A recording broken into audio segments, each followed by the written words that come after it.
Je ne fais pas de miracles. C'est Dieu qui fait des miracles. Qui n'aimerait pas ressembler à Victor Fotso? Qui n'aimerait pas partir de zéro et atteindre les sommets? Nous voulons tous la gloire, mais pas les coulisses de la gloire.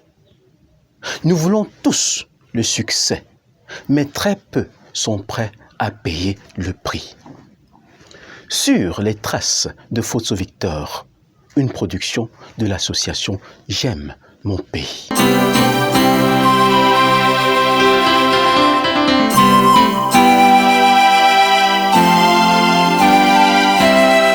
La vie est faite de défis et d'incertitudes.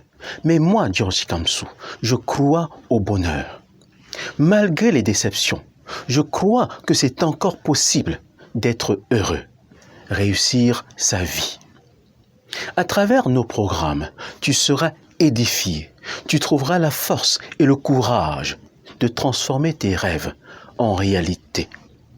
Si tu crois ce que moi je crois, appuie sur le bouton d'abonnement et actionne la sonnerie de notification pour être informé chaque fois qu'il y aura une nouvelle vidéo.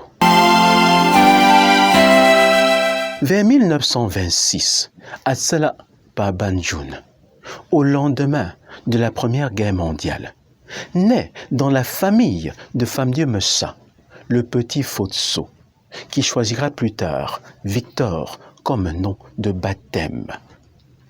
À cette époque, presque tout le monde n'allait pas à l'école. Premier-né d'une famille modeste, Victor Fotso, Fotso Victor, voulait aller à l'école, mais son géniteur ne l'entendait pas de cette oreille. Homme au tempérament solitaire, fin observateur, à l'âge de 7 ans, il apprenait déjà les règles du marché sous la conduite de son père, paysan de son état, également commerçant, parcourant les petits marchés de Banjoun et de ses environs. Victor Fotso n'a pas franchi le cap du CEP. Il était pauvre et les fournitures scolaires coûtaient cher.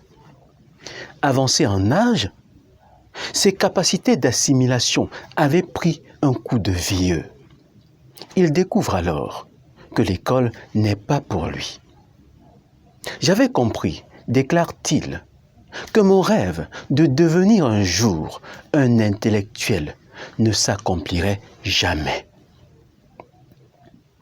Le petit Fotso n'a jusqu'alors jamais trouvé chaussures à ses pieds. Avec son père, il voulait partir pour découvrir l'école. À l'école, il est parti parce qu'il n'était pas à son aise. Ayant quitté sa famille pour Bafoussam, où il commence à se débrouiller, celui à qui le père avait dit « Tu n'iras pas à l'école, mais tu seras commerçant », a pendant longtemps, à cause de l'inhumanité de l'administration coloniale, été confiné comme ouvrier dans plusieurs villages des Grassfields. Victor Fotso n'a pas sa langue dans la poche. Il sait dire tout haut ce que les gens pensent tout bas et réussit à s'imposer, entre autres, comme chef d'équipe dans les champs à Fumbot, puis chef ouvrier au pied des caféiers des Mathieu Ramfou à Bafan. Insatisfait au plus profond de lui-même, Fotso ne cesse de rêver. Il est attiré par l'ailleurs. Très peu comprennent comment le chemin de Hiala fut long, périlleux. Il lui a fallu beaucoup de détermination, de courage, d'ambition pour ne jamais abandonner en dépit d'échecs parfois cuisants. La notion de manque est ce qui met ensemble les hommes. Nous voulons tous quelque chose que nous ne possédons pas.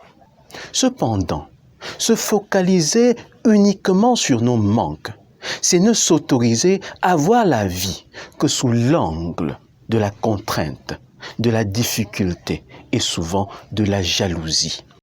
Victor Fotso n'a jamais accepté le destin qui semblait être le sien, celui d'un indigène illettré qui aurait dû et pu se contenter d'être un petit commerçant, un chef d'équipe dans les champs ou encore un chef ouvrier. Nous sommes égaux, tous égaux devant la maladie, le vieillissement et les sentiments, mais pas face aux conditions matérielles. On ne choisit pas sa famille, mais on peut choisir qui on veut devenir. Tu seras commerçant, j'ai décidé, et ce sera ainsi. C'est comme si ces paroles de Femme Dieu Meussa hantaient Victor Fotso, qui avait compris que son géniteur, habile commerçant, lui avait transmis son savoir, l'ayant jugé digne et capable d'assimiler les leçons. Aussi, le temps passé dans les champs lui paraissait un temps gaspillé.